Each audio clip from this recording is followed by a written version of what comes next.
Hello, good evening, नमस्कार, स्वागत है आप सभी का एक बार फिर से। बात हम करेंगे सेशन नंबर 158 की और ये सेशन है 31 जुलाई का। और आज अंतिम एक डे और है जिस पे आप 20% ऑफ पर हमारे कोर्सेज एक्सेस कर सकते हो।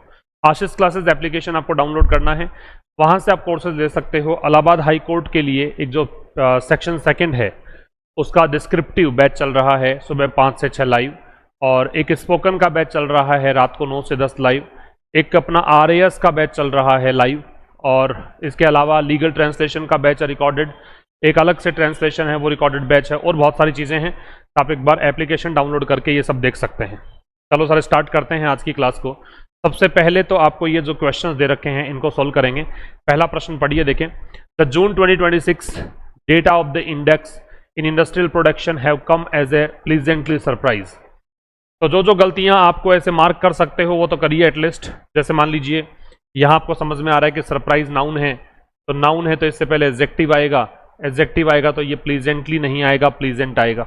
एक बात तो ये हो गई। दूसरी बात, जो जून 2026 का डेटा है और किसके लिए data of the index in industrial production, तो इंडस्ट्रियल प्रोडक्शन के डेटा की बात ये कर रहा है। ठीक है, ये डेटा जो है जून 2026 के, अब चूंकि डेटा जो है वो एक वचन बहुवचन दोनों हो सकते हैं, आप डेटा के साथ हैज और हैव दोनों लगा सकते हो, आंकड़े मान सकते हैं, लेकिन यहाँ पे एक ही इंडस्ट्रियल IIP जो है इंडेक्स ऑफ इंडस्ट्रियल प्रोडक्शन, एक तो ये ऑफ आएगा क्योंकि इंडेक्स ऑफ इंडस्ट्रियल प्रोडक्शन है। ठीक है, मतलब ये इंडेक्स किसकी है? औद्योगिक उत्पादन की, और डेटा इसके लिए डेटा है। ऑफ ना करके यहाँ पे 4 ज़्यादा ठीक रहेगा। बाकी लगाने को तो खैर ऑफ भी लगा सकते हो, लेकिन आंकड़े यहाँ पे जारी किसके लिए किए गए उसकी बात ये कर रहा है, तो 4 आएगा। तो जून 2026 के डेटा किसके लिए? ये जो इंडेक्स है इंडस्ट्रियल प्रोडक्शन की उसके लिए। अब जून 2026 के डेटा एक निश्चित बात हम कर रहे हैं, तो इसलिए यहाँ पे हैज ठीक रहेगा। ये डेटा जो आया है, ये जो आंकड़ा सामने आया है वो एक प्लीजेंट सरप्राइज के रूप में आया है, एक सुखद आश्चर्य के रूप में आया है। ये पहला क्वेश्चन हुआ। दूसरा देखिए यहाँ पे, अब मैन्युफैक्चरिंग सेक्टर, अब मैन्युफैक्चरिंग सेक्टर जो है वो निश्चित हो गया, तो मैन्युफैक्चरिंग सेक्टर ए नहीं होके द लगाओगे, तो यहाँ करिए द मैन्युफैक्चरिंग सेक्टर। जो मैन्युफैक्चरिंग सेक्टर है, मैन्युफैक्चरिंग को हिंदी में हम बोलते हैं क्या? विनिर्माण। हिंदी में मैन्युफैक्चरिंग को बोलते हैं विनिर्माण। तो विनिर्माण क्षेत्र जो है एक्सिलरेट हुआ, गति तेज हुई इसकी, बिकॉज ऑफ होता है, बिकॉज टू नहीं होता, बिकॉज ऑफ। किसके कारण हुई? अ ड्यूअल पुश, मतलब दोहरा यहाँ पे धक्का दिया गया। किससे?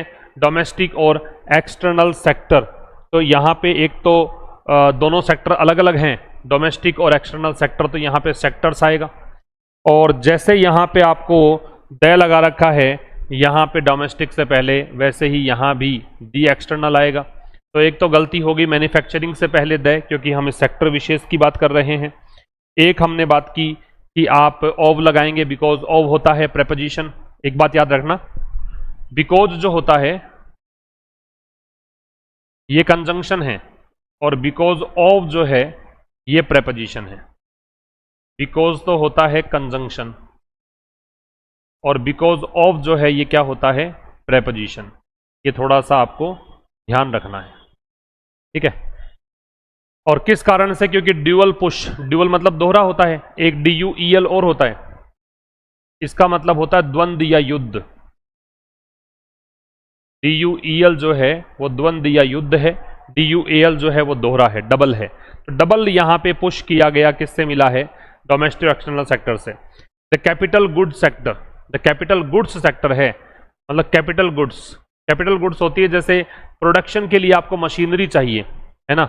आपने कोई फैक्ट्री डाली और फैक्ट्री में आपने प्रोडक्शन के लिए मशीन लेके आए, तो वो कैपिटल गुड्स है। तो ये कैपिटल गुड्स सेक्टर जो है ऑल्सो सीज आएगा, क्योंकि कैपिटल गुड्स सेक्टर तो एक ही है, सेक्टर की वर्ब सीज। और डबल डिजिट आएगा, क्योंकि यहाँ पे ग्रोथ नाउन है, ये भी इसके पहले नाउन, और डबल नंबर की बात कर रहा है। तो इस प्रकार की स्थिति होने पर बीच वाली जो शब्द होता है वो एक वचन आता है, क्योंकि नाउन के पहले अगर नाउन है तो वो नाउन मॉडिफायर है।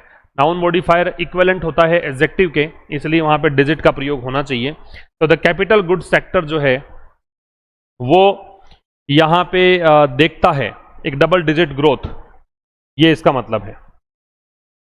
ठीक है, अच्छा आप देखता है ये प्रेजेंट सिंपल ना करके इसको 100 भी कर सकते हो आप, इसने देखी, क्योंकि पास्ट की घटना की बात कर रहा है, जो आंकड़े सामने है उसकी बात कर रहा है, तो ऐसे गलतियां होगी। Capital creation primarily by government, government से पहले दे लगता है, ये बताया था मैंने, जहां कहीं भी तुम्हें गवर्नमेंट दिखे वहां दे लगा दो। तो सरकार के द्वारा जो कैपिटल क्रिएशन किया गया, हैव बीन ना आके हैज बीन आएगा, क्योंकि क्रिएशन एक वचन है, जो पूंजी सृजन किया गया वो has been the single consistent engine, वो एक सिंगल कंसिस्टेंट इंजन रहा। अब सिंगल कंसिस्टेंट इंजन जो रहा, किसका रहा, तो ये बता रहा है इस चीज का रहा, तो single consistent engine of growth, किसमें, इन अ पोस्ट पेंडेमिक ईयर। अब ए लगा रहे हो तो ईयर्स नहीं आएगा, और ए हटा दो तो ठीक रहेगा यहाँ पे, क्योंकि दे लगा दीजिए, क्योंकि कोरोना के बाद के वर्षों की बात कर रहा है, निश्चित है, तो that post pandemic years.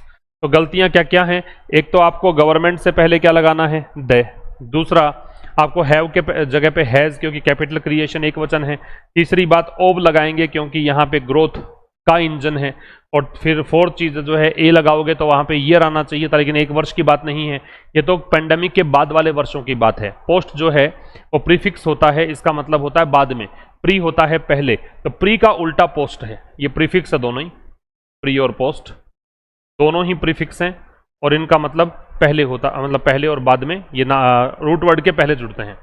The mining sector 2, जो माइनिंग सेक्टर है, अब ठीक है दे लग रखा है एक, तो ये बात सही है।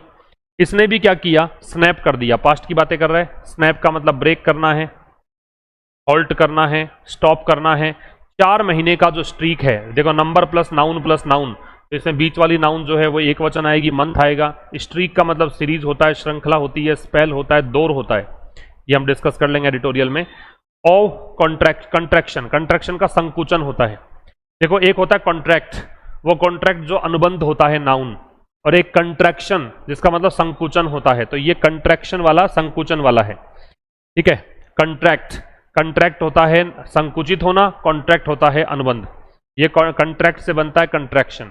एंड ग्रोन ऑन जून, पहली बात तो जून मंथ का नेम है तो इन आएगा। अच्छा फिर देखो माइनिंग सेक्टर ने भी 4 महीने का जो स्ट्रीक था, उस स्ट्रीक को क्या कर दिया, उस स्ट्रीक को इसने स्नैप कर दिया। 4 महीने का स्ट्रीक, तो एक तो स्नैप्ड क्योंकि पास्ट की बात है, एक नंबर प्लस नाउन होने पर नंबर के बाद वाली नाउन एक वचन आती है, नाउन में आप पढ़ते हो वो, और किसका स्ट्रीक है, कंट्रैक्शन का।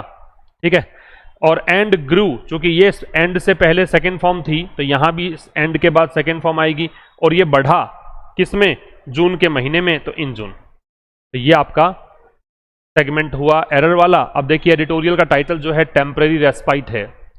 रेस्पाइट का मतलब होता है रिलीफ, ये बहुत बार आ चुका है पहले भी, इसको आप ब्रेक भी कह सकते हो या इसको पोज भी कह सकते हो। रिलीफ रिलीफ, ब्रेक और पोज राहत को बोलते हैं। ठीक है, तो टेम्परेरी का मतलब होता है अस्थाई, इसको प्रोविजनल कह सकते हैं, अस्थाई। तो अस्थाई राहत की बात कर रहा है। किसको लेकर एडिटोरियल है, 2026 के डेटा को लेकर, और डेटा किसके हैं, आईआईपी के, आईआईपी जो डेटा है, इंडेक्स ऑफ इंडस्ट्रियल प्रोडक्शन, इसके ये बात कर रहा है। क्या मुद्दा हम डिस्कस करेंगे, हम डिस्कस करेंगे दी अनएक्सपेक्टेड 7.3 सर्ज। सर्ज का मतलब इंक्रीज होता है, बढ़ोतरी होती है, ग्रोथ होती है, अचानक से उछाल होता है। तो जो अनएक्सपेक्टेड का मतलब होता है अनापेक्षित, जितनी की आपको एक्सपेक्टेशन ही नहीं थी, आशा नहीं थी, उतना जो सर्ज है। तो जो अनापेक्षित 7.3% का उछाल है, किसमें, भारत के आईआईपी में 4 जून 2026, और ये आंकड़े हैं किसके, जून 2026 के। Despite global and domestic challenges, इस फैक्ट के बावजूद कि वैश्विक स्तर पर और घरेलू स्तर पर चैलेंजेस बने हुए हैं, उसके बावजूद भी यहाँ पे सर्ज हुआ है। फिर देखो चैलेंजेस हैं तो सरकार तो ये अपेक्षा कर रही थी कि यहाँ पे आईआईपी के आंकड़े ठीक नहीं आएंगे, फिर भी आंकड़ों में उछाल आया है। तो इस चीज़ को हम चर्चा में लेंगे आज के एडिटोरियल के थ्रू। तो देखिएगा आज का एडिटोरियल स्टार्ट करते हैं। आप लोगों को बस एक ही संकल्प लेना है कि एंड तक देखना है, एक भी शब्द इधर उधर नहीं छोड़ना है, नोटबुक और पेन लेकर बैठना है, हर एक बात को नोट करें, और जब भी अगला सेशन देखें तो इसको रिवाइज करके आएं। ठीक ठीक है, इतना सा काम करिए और लाइक ज़रूर कर दीजिए। और आप अगर नए हैं तो चैनल को सब्सक्राइब भी कर लीजिए। मंडे टू सैटरडे ये सेशन चलता है। कल सैटरडे है तो कल आपको मिलेगा जो बेसिक न्यूज़पेपर रीडिंग मैं करवाता हूँ, 5 मिनट रीडिंग जो करवाता हूँ, 5 मिनट का अखबार पढ़ाता हूँ, वो आप देखेंगे कल। वो बिल्कुल बिगिनर्स के लिए होगा। और ये जो मंडे टू फ्राइडे चलता है ये एडवांस्ड लेवल का चलता है। जिन्होंने बिगिनर्स वाला कर लिया हो, उनको समझ में आ रहा हो, तो ये वाला ज्वाइन कर सकते हैं। संडे अपना ऑफ रहता है ताकि आप 6 दिन का सारा रिवाइज कर लें संडे को, और फिर मंडे को नए जोश के साथ हम फिर से मिलते हैं एक नए सेशन के साथ। ठीक है, चलो स्टार्ट करते हैं। क्या कह रहा है देखो, पहले तो इसके जो वर्ड्स हैं वो देख लो। हेडविंड्स, देखो दो तरह की विंड्स होती हैं, एक होती है हेडविंड्स, एक होती है टेलविंड्स। हेडविंड्स, विंड्स का मतलब हवा होती है। हेडविंड्स का मतलब सामने, मुंह पे हवा आ रही है, चेहरे पर हवा आ रही है, सामने से हवा आ रही है। तो सोच के देखो, जब हवा सामने से आएगी तो हमारी गति तेज होगी कि गति जो है उसमें रुकावट आएगी? तो आप कहेंगे सर रुकावट आएगी, सीधी सी बात है। अगर हवा सामने से बहेगी तो हमें चलने में मुसीबत आएगी। तो ये तो चुनौती है, ठीक है, एडवर्स सिचुएशन है, प्रतिकूल स्थितियां हैं। और टेल विंड, टेल का मतलब पूंछ होता है, तो पीछे से अगर हवा आती है तो वो आपकी गति को तेज कर देगी। वो एक प्रकार से फेवरेबल कंडीशन होती हैं। तो हेड विंड्स का मतलब तो है एडवर्स सिचुएशन, और टेल विंड्स का मतलब होता है क्या? फेवरेबल सिचुएशन, मतलब अनुकूल स्थिति। तो इसमें क्या दे रखा है? हेड विंड्स का मतलब ऑब्स्टेकल है, बैरियर है, रेजिस्टेंस है, प्रतिरोध, अवरोध, रुकावट। डेफिशिएंट का मतलब कमी है, लेकिंग, एडिक्वेट, स्कार्स। रेजिलियंस का मतलब फ्लेक्सिबिलिटी, एंड्योरेंस, टफनेस। एक तो लचीलापन होता है, एक इसका मजबूती भी होता है। एक्सीलरेट का गति तेज करना, एक्सीलरेटर होता है गाड़ियों में, तो उससे ये एक्सीलरेट से बनता है। और कंसेक्यूटिव जो है वो लगातार को बोलते हैं, सक्सेसिव, कंटिन्यूअस या सीक्वेंशियल। ठीक है, अब देखो, the June 2026 data for the index of industrial production has come as a pleasant surprise. June 2026 के डेटा, सब्जेक्ट, ये डेटा जो है वो आया है, ये वर्ब प्रेजेंट परफेक्ट। किस रूप में आया है? एज का मतलब के रूप में है, तो ये प्रेपोजिशन। प्रेपोजिशन के बाद ऑब्जेक्ट, तो सरप्राइज ऑब्जेक्ट, तो नाउन। प्लीजेंट एडजेक्टिव, ए डिटर्मिनर। तो ये एक सरप्राइज के रूप में आया है, सुखद आश्चर्य के रूप में आया है। डेटा है किसके लिए? आईआईपी के लिए डेटा है। आईआईपी की फुल फॉर्म दे रखी है। ठीक है, आगे दे रखा है 23 मंथ हाई ग्रोथ रेट, 23 महीने की जो बहुत उच्च वृद्धि दर है। ठीक है, कितनी? 7.3%। और किसकी? ओवरऑल इंडेक्स की, पूरे इंडेक्स की। ये ग्रोथ रेट की वर्ब है वॉज, ये थी अनएक्सपेक्टेड, ये अनएक्सपेक्टेड थी। अनएक्सपेक्टेड यहां पे एडजेक्टिव है, इसका कॉम्प्लीमेंट है। ये अनापेक्षित थी। गिवन प्रेपोजिशन होता है। गिवन का मतलब होता है कंसीडरिंग, ये देखते हुए। गिवन का मतलब होता है कंसीडरिंग। ये आपके लिए इंपॉर्टेंट है, इसको मैं अलग से टिक कर रहा हूं, इसको हम डिस्कस करेंगे। तो ये क्या है?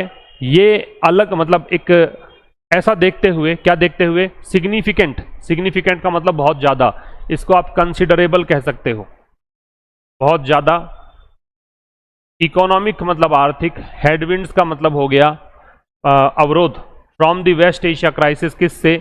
पश्चिमी एशिया का संकट, ईरान अमेरिका वाला युद्ध। एंड ए डेफिशिएंट मानसून, और मानसून जिसकी कमी रही इस बार बारिश की, थोड़ा मानसून भी वीक रहा, इसके चलते डेफिशिएंट एडजेक्टिव है, मानसून नाउन है। ठीक है, तो क्या कहना चाह रहा है पहले देखिए। The 23 month high growth rate, जो 23 महीने की हाई ग्रोथ रेट है, 7.3% की। ओवरऑल इंडेक्स की बात कर रहा है, आईआईपी की बात कर रहा है। वो अनापेक्षित थी, ऐसी आशा नहीं की गई थी। किसको देखते हुए? क्योंकि बहुत ज्यादा आर्थिक प्रतिकूल स्थितियां हैं। किसके चलते? वेस्ट एशिया के संकट और डेफिशिएंट मानसून के चलते। Some of the growth was, some determiner नहीं है, यहां पे प्रोनाउन है। सम वैसे डिटर्मिनर होता है, लेकिन आगे नाउन हो तब, इसको हम डिस्कस कर लेंगे। सम ऑफ द ग्रोथ, जितनी वृद्धि हुई उसमें से कुछ जो है वॉज, ये सम की वर्ब है। ड्यू टू, अब देखो एक्चुअल में सम के साथ तो बहुवचन भी आ सकता है, सम के साथ एक वचन भी आ सकता है। वो डिपेंड करता है कि सम जो है वो अनकाउंटेबल के लिए आता है कि काउंटेबल के लिए। अगर ये अनकाउंटेबल के लिए आता है तो इसके साथ में हम वर्ब जो है वो सिंगुलर लगाते हैं, तो ये अनकाउंटेबल के लिए है, ग्रोथ के लिए है। तो ग्रोथ का जो कुछ भाग है वो इस कारण से रहा, किस कारण से? लो बेस, बेस कम था इस कारण से। ठीक है, सिंस मतलब ये ग्रोथ हुई, ये इसलिए हुई क्योंकि ग्रोथ मतलब बेस कम है। मान लो आपने जमीन खरीदी 1 रुपए की, एग्जांपल दे रहा हूं, और आपकी जमीन हो गई 10 रुपए की। तो वैसे तो जमीन की रेट ज्यादा नहीं है आज भी, लेकिन आप कहोगे 10 गुना हो गई, क्योंकि बेस आपने क्या माना है? किससे कंपेयर कर रहे हो? 1 से कंपेयर कर रहे हो। एक आपने जमीन खरीदी 1 करोड़ की, ठीक है, और ये जमीन हो गई 2 करोड़ की। हालांकि वैल्यू बहुत ज्यादा है, लेकिन आप कहोगे 2 गुना ही हुई है। समझ में आ रही बात? इस तरीके से बेस मानते हैं, तो लो बेस के कारण ऐसा हुआ एक तो। दूसरा, since the performance last June was the worst nearly year, क्योंकि अब ये कह रहा है सिंस, क्योंकि ये कंजंक्शन है यहां पे, इसके बाद सब्जेक्ट वर्ब दे रखा है, सब्जेक्ट दे रखा है परफॉर्मेंस, वर्ब दे रखी है वॉज। ठीक है, वर्ब तो क्या दे रखी है? वॉज। ये कंजंक्शन है, जो परफॉर्मेंस है वो सब्जेक्ट है, वर्ब है वॉज है। तो पिछले जून में जो परफॉर्मेंस थी वो वर्स्ट थी, सबसे खराब थी, नियरली अ ईयर, एक लगभग एक साल में। अ ईयर दे रखा है, YEAR, इसको भी हम डिस्कस करेंगे। But the numbers nevertheless indicate, फिर भी नंबर जो है, नेवरदलेस का मतलब होता है इवन सो, फिर भी, है ना, फिर भी जो नंबर हैं इंडिकेट करते हैं, नंबर्स की वर्ब जो है वो ये इंडिकेट है। रिजिलियंस मतलब क्या इंडिकेट करते हैं? रिजिलियंस मतलब मजबूती शो करते हैं। तो ये इसका क्या है? ये वर्ब, और ये इसको इंडिकेट करते हैं क्या? रिजिलियंस। ये इसका ऑब्जेक्ट है, ठीक है, और ऑब्जेक्ट नाउन या प्रोनाउन होता है, और रिजिलियंस क्या है? नाउन है। एक बार फिर देखेंगे, कहां से स्टार्ट किया था हमने? सम से। सम ऑफ द ग्रोथ, तो जो ग्रोथ है उसमें से कुछ पार्ट जो है वो इस कारण से था क्योंकि बेस कम था, क्योंकि जो परफॉर्मेंस थी पिछले जून में वो सबसे खराब रही थी। बेस कम क्यों था वो बता रहा है, क्योंकि परफॉर्मेंस थी जून में वो सबसे खराब रही थी एक साल में, लगभग एक साल में। लेकिन नंबर्स जो हैं वो फिर भी ये शो करते हैं, मान लिया बेस लो था, फिर भी ये आंकड़े जो सामने आए हैं ये शो करते हैं मजबूती। द मैन्युफैक्चरिंग सेक्टर, अब कह रहा है जो विनिर्माण क्षेत्र है, ये सब्जेक्ट हो गया, ये विनिर्माण क्षेत्र जो है एक्सीलरेट हुआ, मतलब इसकी गति तेज हुई। किस कारण से? ड्यूअल पुश, पुश नाउन है, ड्यूअल एडजेक्टिव है, क्योंकि यहां पे दोहरा प्रोत्साहन मिला, पुश मिला, धक्का लगा, किससे? डोमेस्टिक और एक्सटर्नल सेक्टर्स से। ठीक है, समझ में आ गया? ये तो हमने कॉमन एरर में डिस्कस कर लिया था। कंज्यूमर ड्यूरेबल्स, देखो ड्यूरेबल्स और कंज्यूमर नॉन ड्यूरेबल्स। ड्यूरेबल्स का मतलब है वो वस्तुएं जो टिकाऊ हैं, एसी खरीदा, टीवी खरीदा, गाड़ी खरीदी, मोबाइल खरीदा, ये ड्यूरेबल्स हैं। साबुन खरीदी, तेल खरीदा, सब्जियां खरीदी, है ना, ये नॉन ड्यूरेबल्स हैं। ठीक है, तो कंज्यूमर ड्यूरेबल्स ग्रोथ जो है, ये सब्जेक्ट रिमेंड, ये रही, कितनी रही? अबव 7%, 7% से ज्यादा, for the second consecutive month, लगातार दूसरे महीने के लिए। सेकेंड जो है वो ऑर्डिनल नंबर है, ये ऑर्डिनल नंबर है। कंसेक्यूटिव है वो एडजेक्टिव है, सक्सेसिव को बोलते हैं। कंसेक्यूटिव का मतलब होता है सक्सेसिव, लगातार, और मंथ दे रखा है महीना, तो ये हो गया क्या? नाउन। तो ये कह रहा है कि भी कंज्यूमर ड्यूरेबल्स ग्रोथ जो है वो 7% से ज्यादा रही। अबव क्यों आ रहा है? प्रतिशत दे रखा है, लेवल दे रखा है, इसलिए अबव का प्रयोग। लेवल में ऊपर होने के अर्थ में अबव लगाते हैं, ओवर नहीं लगाते हैं। संख्या में ज्यादा होता है तो ओवर लगाते हैं। परसेंटेज है तो आपने एक लेवल मान रखा है, इसलिए अबव। तो सेकेंड कंसेक्यूटिव मंथ, लगातार दूसरे महीने, ग्रोथ रेट जो है वो 7% से ज्यादा रही है। तो ये आपका एक पहला स्लाइड पूरा हो गया है। अब मैं एक बार में ही पूरा पढ़ता हूं इसको क्या कहना चाह रहा है, और फिर जो छोटी मोटी बातें हमें डिस्कस करनी है इस स्लाइड के बेसिस पर, जो आपको याद रखनी है उसकी चर्चा हम करेंगे। एक बार फिर से आप लोग भी 1 मिनट के लिए पढ़ लीजिए इसको।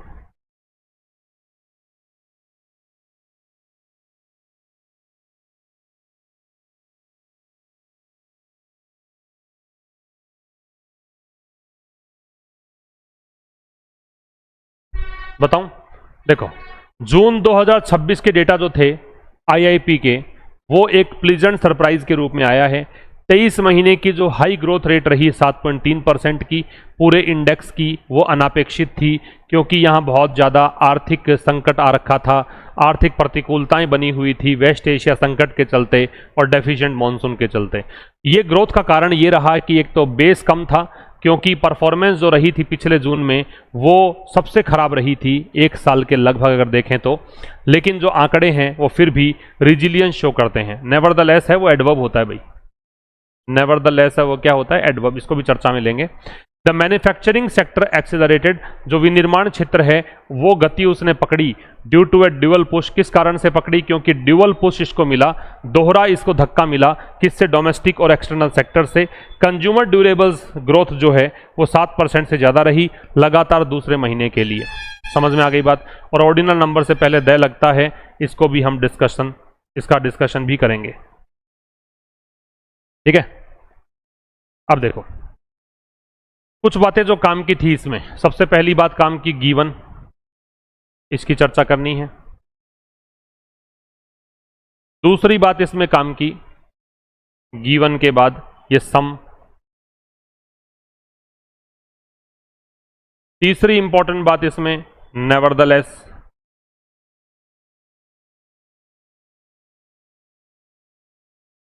Number 4 ordinal number.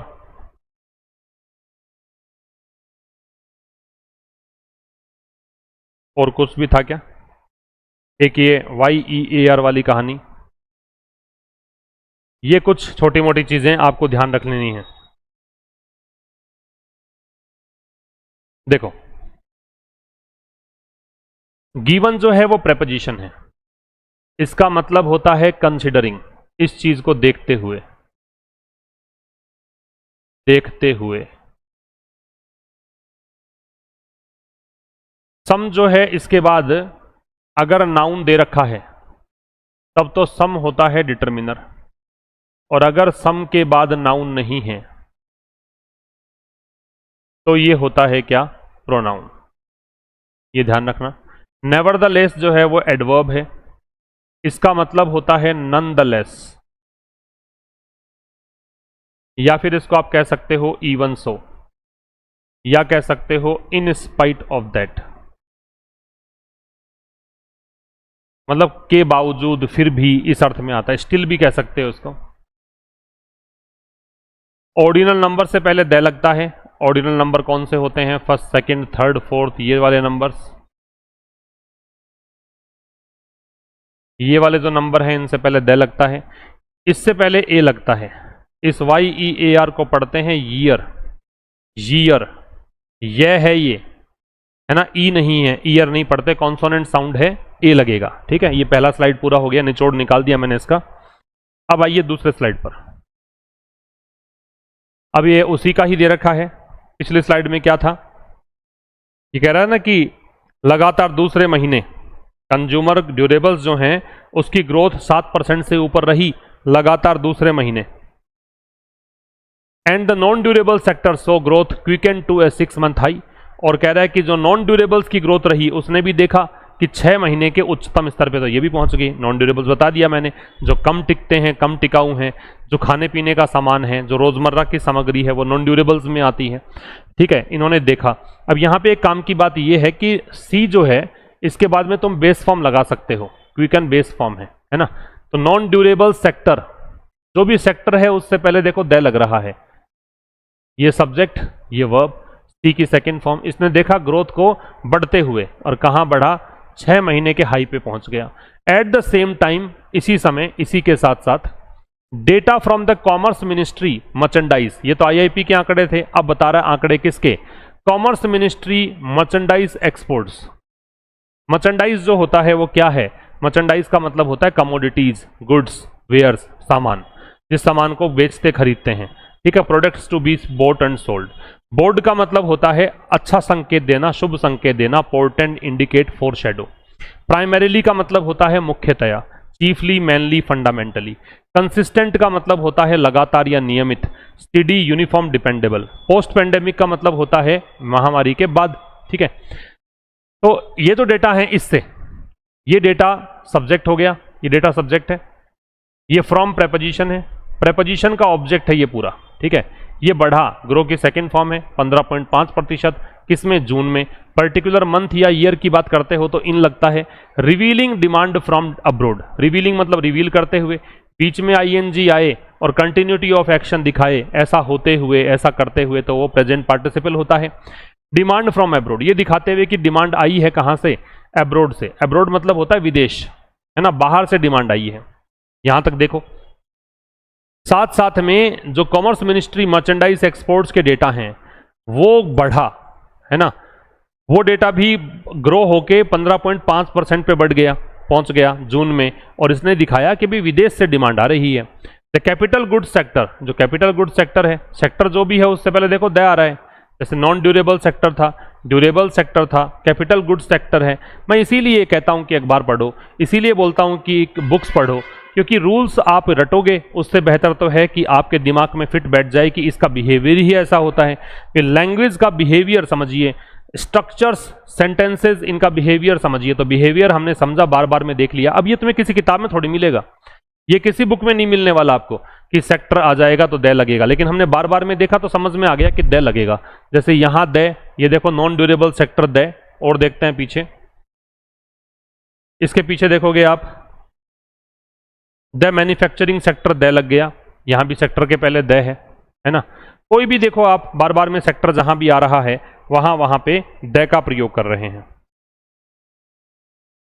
तो capital goods sector, capital goods का मतलब क्या है, मैं फिर बता रहा हूं कैपिटल गुड्स क्या है।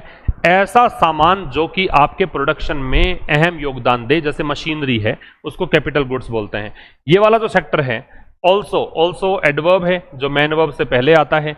इसने देखा, ये वर्ब क्या देखा, डबल डिजिट ग्रोथ, दहाई के आंकड़े में वृद्धि देखी इसने, है ना। द सेक्टर हैज ग्रोन, ये सेक्टर कौन सा, कैपिटल गुड्स वाला, ये बढ़ा है, ग्रो हुआ है इन डबल डिजिट्स, ये डबल डिजिट्स में बढ़ा है out of the last 10 months, पिछले 10 महीनों में। पिछले 10 महीनों की अगर बात करें तो डबल डिजिट्स में ये सेक्टर ग्रो हुआ है, ठीक है। पिछले अगर 10 महीनों की आप बात करें तो ये सेक्टर जो है वो बढ़ा है, दुगनी डिजिट्स में बढ़ा है, ये कहना चाह रहा है, ठीक है। अब यहां एक काम की बात, ये थोड़ा सा मिसिंग है यहां पे, डबल डिजिट्स इन 8 मंथ्स लिखो, 8 आउट ऑफ 10 मंथ्स ऐसा लिखो इसको, ये यहां पे मिसिंग है। 8 इन 8 आउट ऑफ 10, मतलब 10 में से 8 महीनों में देखोगे तो डबल डिजिट के आंकड़े में बढ़ा है। आउट के साथ में ओव लगता है, आउट में फ्रॉम नहीं लगता, याद रखना। दिस बोर्ड्स, ये जो चीज है ये संकेत देती है, अच्छा संकेत देती है, ये एडवर्ब है। वेल एडवर्ब होता है भाई, गुड एडजेक्टिव होता है, इसके डिस्कस करेंगे हम। फॉर द इकोनॉमी, अर्थव्यवस्था के लिए अच्छे संकेत हैं। बट ऑल्सो रिवील्स, लेकिन साथ साथ में ये रिवील करता है, दर्शाता है सम रिस्क, कुछ खतरे भी हैं।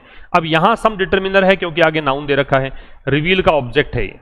कैपिटल क्रिएशन, जो पूंजी सृजन है, प्राइमरीली बाय द गवर्नमेंट, प्रमुखतया ये किसके द्वारा, गवर्नमेंट के द्वारा। अब कैपिटल क्रिएशन की वर्ब है हैज बीन, ये रही है, हैज हेल्पिंग वर्ब है, बीन मैन वर्ब है, ये रही है। द सिंगल कंसिस्टेंट इंजन, ये एकमात्र कंसिस्टेंट इंजन रहा है ग्रोथ का in the post pandemic years, post pandemic वर्षों में। कैपिटल क्रिएशन जो है प्रमुखतया किसके द्वारा, गवर्नमेंट के द्वारा। गवर्नमेंट से पहले दे लगता है, ऑपोजिशन से पहले दे लगता है। ये सिंगल कंसिस्टेंट इंजन रहा है ग्रोथ का, तो ग्रोथ को खींचने वाला इंजन रहा है। कंसिस्टेंट का मतलब होता है जो लगातार हो, नियमित हो, रेगुलर हो, स्टडी हो, यूनिफॉर्म और डिपेंडेबल हो in the post pandemic years, pandemic के बाद वाले वर्षों में। अब यहां पे कुछ काम की बातें, ज्यादा कुछ विशेष था नहीं। एक तो काम की बात यह है कि सी के बाद में सीधा बेस फॉर्म आप लगा सकते हो। दूसरी बात काम की यह है, यहां पे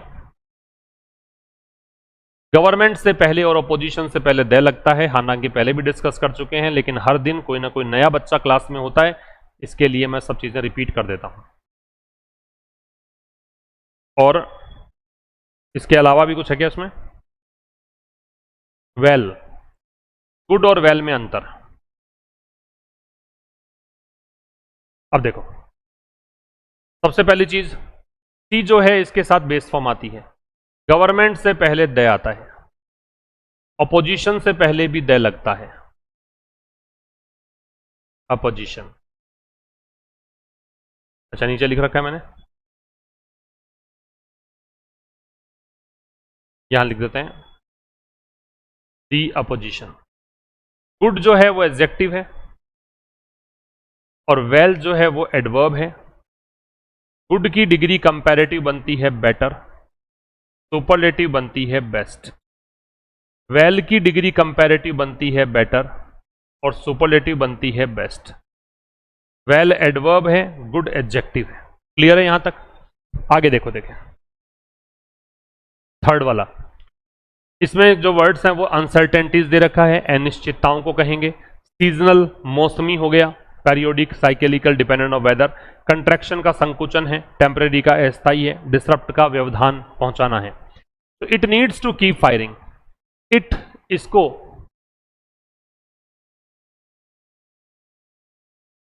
इट जो है सब्जेक्ट है, नीड्स इसको जरूरत है टू कीप फायरिंग। एक तो काम की बात यह है कि कीप के साथ आईएनजी लगेगा, और कीप फायरिंग का मतलब है सुचारू रूप से काम करना।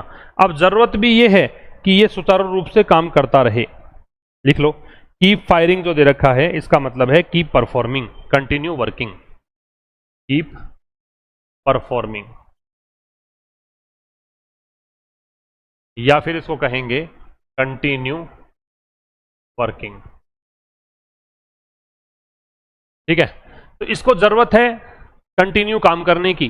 There are too many uncertainties, there से स्टार्ट करते हो तो इन्वर्जन लगता है। देयर की जो वर्ड कैटेगरी है, पार्ट ऑफ स्पीच है, वो एडवर्ब है। देयर से स्टार्ट करने पर इन्वर्जन लगता है, तो देखो वर्ब पहले आ रही है, और टू मैनी अनसर्टेनिटीज ये इसकी सब्जेक्ट है।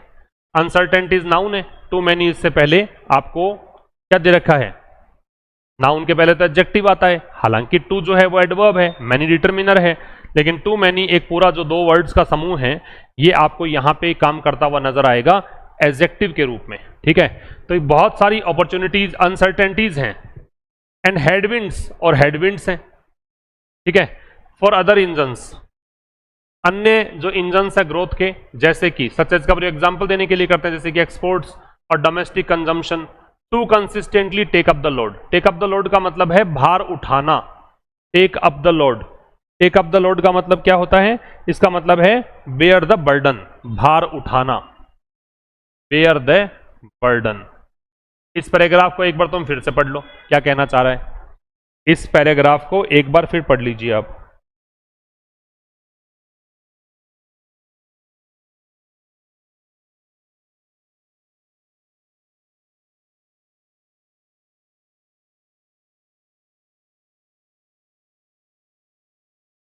क्या कहना चाह रहा है, फिर देख लो कि इसको लगातार काम करने की जरूरत है।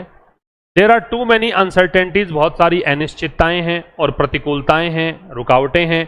अन्य इंजन्स जैसे कि एक्सपोर्ट हो गया और डोमेस्टिक कंजम्पशन हो गया, इसके लिए क्या यहाँ पे दिक्कतें हैं, दिक्कतें ये हैं कि इनको लगातार लोड उठाना पड़ रहा है। ठीक है, इन्हीं को ही जिम्मेदारी वहन करनी पड़ रही है लीड करने की, बाकी तो पिछड़ रहे हैं।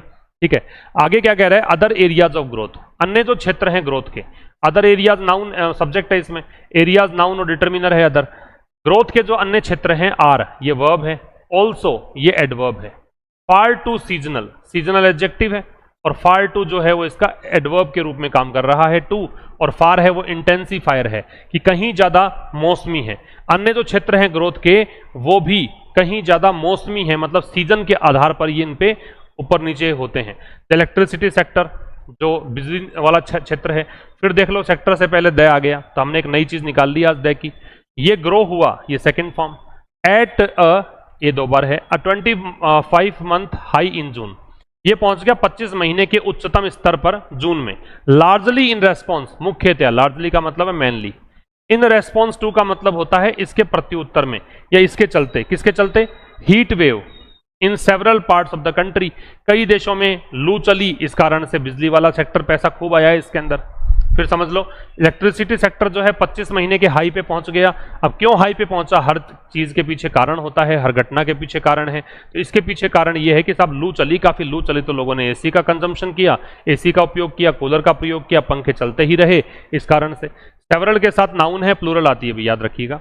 द माइनिंग सेक्टर, फिर देखो सेक्टर आ गया, जो ये खान वाला क्षेत्र है, सब्जेक्ट। वैसे देखो रटो नहीं तब भी काम चल जाएगा, सेक्टर से पहले द नहीं, मतलब द क्यों आ रहा है, इसका कारण है इस सेक्टर जो है वो आपको विशेष बना रहा है। कौन सा सेक्टर है, जब आप डिफाइनिंग फीचर मौजूद हो, जब उसको निर्णायक करने का वाला फीचर मौजूद हो किसी चीज में, तो उसमें द लगता है। तो ये सेक्टर कौन सा है, माइनिंग वाला। तो माइनिंग सेक्टर जो है, टू का प्रयोग हम उस शब्द के ठीक बाद में करते हैं जिस पर स्ट्रेस होता है। ये भी, इसने भी स्नैप कर दिया, स्नैप का मतलब होता है ब्रेक कर दिया, स्नैप का मतलब है तोड़ दिया। इसने स्नैप कर दिया, मतलब इसने क्या कर दिया, तोड़ दिया। क्या तोड़ दिया, या एंड कर दिया, ऐसा मान लो। इसने अंत कर दिया किसका, 4 महीने की स्ट्रीक का। स्ट्रीक का मतलब सीरीज है, श्रृंखला है, या स्पेल है, दौर है। 4 महीने का दौर चल रहा था कंट्रैक्शन का, तो माइनिंग सेक्टर ने 4 महीने का जो ये संकुचन चल रहा था उस सीरीज को तोड़ दिया, संकुचन खत्म कर दिया। 4 मंथ, 4 नंबर, मंथ नाउन, और ये एक और नाउन। नंबर प्लस नाउन होने पर नंबर के बाद वाली नाउन है वो सिंगुलर आती है। एंड ग्रू इन जून, और ये बढ़ोतरी है इसमें आ गई इस सेक्टर की वर्ब है ग्रू इन जून में। समझ में आया? 4 महीने से माइनिंग सेक्टर में गिरावट आ रही थी, जून में इसमें वृद्धि हो गई। यट ये कंजंक्शन है। फिर भी this will likely, this subject है, demonstrative pronoun, will helping verb है, लाइकली एडवर्ब है। लाइकली का मतलब है संभावित होना। बी टेम्परेरी, फिर भी संभवतया ये टेम्परेरी होगी। ये जो माइनिंग सेक्टर में बढ़ोतरी हुई है, ये कह रहा है संभवतया ये क्या होगी, ये टेम्परेरी होगी। क्यों? सिंस कंजंक्शन है, क्योंकि द प्रोग्रेसिंग मॉनसून विल, क्योंकि ये जो आगे बढ़ता हुआ मॉनसून है, आगे बढ़ता हुआ जो मॉनसून है प्रोग्रेसिंग मॉनसून है, मॉनसून सब्जेक्ट है, प्रोग्रेसिंग एडजेक्टिव है, विल डिसरप्ट ये हेल्पिंग वर्ब और ये मैन वर्ब, ये व्यवधान पहुंचाएगा माइनिंग एक्टिविटीज को। बारिश होगी तो यहाँ पे खनन संबंधी काम जो है कम होंगे, इस कारण माइनिंग सेक्टर जो है वो यहाँ पे जो ग्रोथ देखने को मिली है वो कम समय के लिए ही रहने वाली है, ये कहना चाहता है। ठीक है, तो इसमें कुछ काम की बातें क्या क्या थी। एक तो कीप के साथ आईएनजी लगेगा, ये ध्यान रखना है। और एक यहाँ पे काम की चीज और क्या थी, सच एज का एग्जांपल देने के लिए करते हैं। फार है वो एक इंटेंसिफायर हो सकता है। ठीक है, और नंबर प्लस नाउन का कॉन्सेप्ट। तो एक तो कीप के साथ आईएनजी लगता है, ये याद रखिए। एक फार जो है ये इंटेंसिफायर की भूमिका में होता है, किसी से पहले लगकर उसको इंटेंसिफाई करता है। एक इसमें काम की बात है, ये नंबर प्लस नाउन वाला कॉन्सेप्ट। नंबर प्लस नाउन, एक संख्या हो, लगातार 2 नाउन हो, और तो कुछ नहीं है इसमें। देखो कीप के साथ आईएनजी लगता है, एक बात। फार है वो इंटेंसिफायर है। नंबर प्लस नाउन में ये जो बीच वाली नाउन है ये हमेशा सिंगुलर होती है, ऑलवेज सिंगुलर। ठीक है, तो ये कुछ काम की चीजें आपको ध्यान रखनी है। अब आइए मैच द कॉलम वाली बात करें। रिजिलियंस शब्द है, इसका मतलब होता है मजबूती। तो रिजिलियंस के लिए कौन सा आ जाएगा, ये आ जाएगा कैपेसिटी टू रिकवर क्विकली, ये जल्दी से रिकवर करने की क्षमता होती है। कंट्रैक्शन का संकुचन है, संकुचन के लिए कौन सा है, इनएडिक्वेट इन अमाउंट और डिग्री नहीं, टू इंडिकेट और फोरशैडो नहीं, टू इंटरप्ट और cause, the process of becoming smaller shrinking, ये आ जाएगा ई। डेफिशिएंट का कमी है, इनएडिक्वेट अपर्याप्त।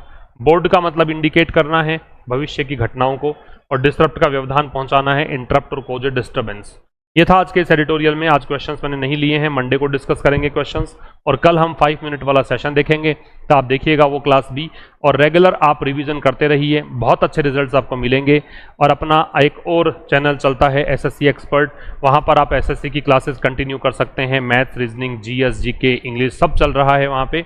इंग्लिश की क्लास रात को 8 बजे वीक में 3 दिन होती हैं, जहाँ हम वोकैब डिस्कस कर रहे हैं।